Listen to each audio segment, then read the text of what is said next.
So I have my paper towel a little bit damp. I'm going to put my seeds in, and I want to spread them out because if they're too close together, they might not have enough room to grow. Then we're going to close it up. What happens if they get moldy? So we have some special things that we're going to do to keep the mold away. So I'll be taking care of that once they're hung up. Then I'm going to open up my bag. And then I'm going to close it up. And there I have the start to my growing. You're also going to get this little booklet right here. So when we go back to our seats, you're going to get your baggie, you're going to get your paper towel, and you're going to get your seeds. Then I and our science ambassadors here are going to help us wet our paper towels and get everything put into our bags. Onto your table, okay?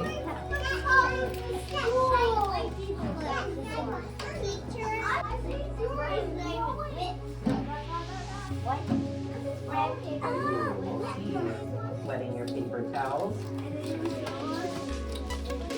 While you are waiting, you can start coloring in your... Somebody's going to come around to wet it, but while you wait, if you need help, my friends, you can raise your hand and someone will come around to help you.